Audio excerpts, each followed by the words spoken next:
All right, everyone, welcome back to another video. Today we're talking about the Kansas City Chiefs and which wide receivers they should target before the November trade deadline. Honestly, I thought they would have brought in a new wide receiver before Monday Night Football, but they chose to elevate tight end Jody Fortson instead, which surprised me. It's clear the Chiefs need help at the wide receiver position, especially with Rashee Rice potentially out for a few games. Even if he only misses 4 games, that could impact the Chiefs significantly. The Chiefs are pushing hard for the number one seed so they can secure home field advantage throughout the AFC playoffs.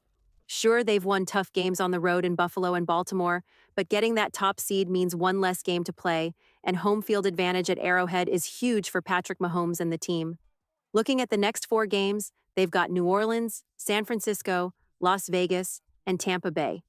The Saints have a strong team. San Francisco is a tough opponent, even though they'll technically have a bye week. Then there's a divisional game against the Raiders, and finally a big one against Tampa Bay, who's been playing great football this year. These games will be exciting to watch, especially the matchups against New Orleans and Tampa Bay. I predict the Chiefs will go 3-1 in these games, but any help they can get will make a big difference. After all, they're aiming to win their third straight Super Bowl, something that hasn't been done in the Super Bowl era.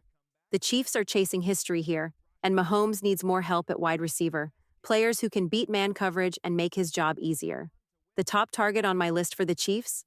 Amari Cooper. Cooper hasn't had the best start this season with the Cleveland Browns, and there are rumors he might not want to stay with the team. If a trade is in his future, the Chiefs should definitely keep an eye on him. Over the summer, Cooper made headlines by threatening a holdout, but ended up getting the final year of his contract guaranteed. If the Browns keep struggling, they might trade him, and the Chiefs could really benefit from that. Cooper is coming off a career high in receiving yards last season, and he'd instantly become the number one receiver for the Chiefs until Rashee Rice returns.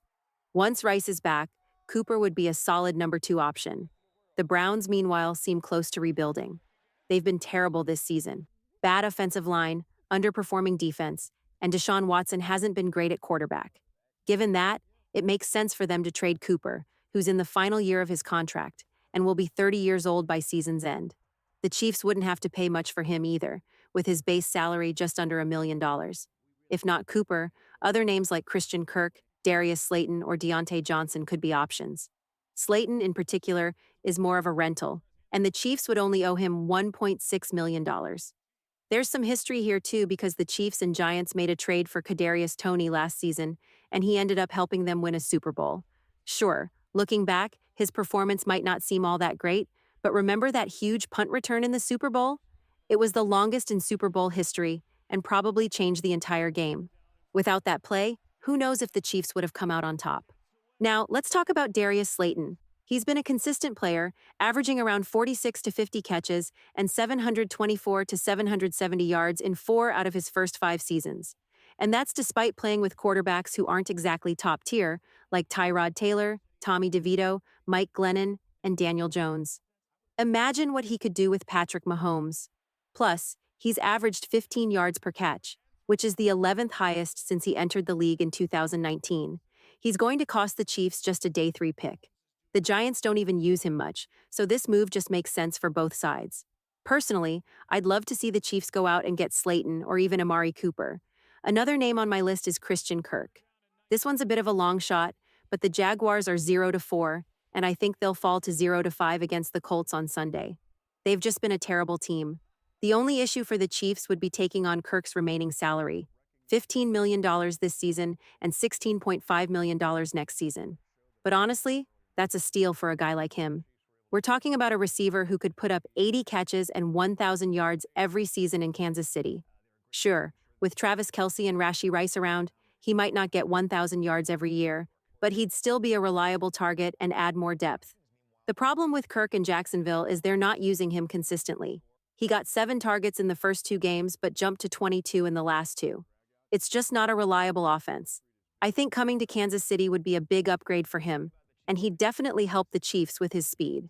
Another option is Tutu Atwell from the Rams. He's on a 1-3 team and wouldn't cost the Chiefs too much. His speed and versatility would be fun to watch in Andy Reid's system. Even though Atwell is small, he's more physical than people think. It might only take a 4th or 5th round pick to get him, and I'd love that move. You can never have too much speed if you're the Chiefs. Then there's MVS. Marquez Valdez-Scantling, from the Bills. My only concern is whether Buffalo would be willing to help the Chiefs. But hey, they did make that trade that eventually led to Kansas City drafting Patrick Mahomes, so who knows? MVS may have declined in his last couple of seasons with the Chiefs, but he was a touchdown machine in the playoffs. He had some big games, including over 100 yards against the Bengals and a clutch catch against the Ravens. He's 6 feet 4 inches, 206 pounds, definitely a solid option. Last but not least, there's Deontay Johnson.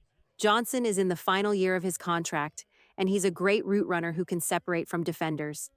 In Week 3 against the Raiders, he had a career-high 122 yards with Andy Dalton throwing him the ball. He's not on a long-term contract, so he wouldn't cost the Chiefs too much. Johnson could help Kansas City win their third straight Super Bowl and then move on to a new team.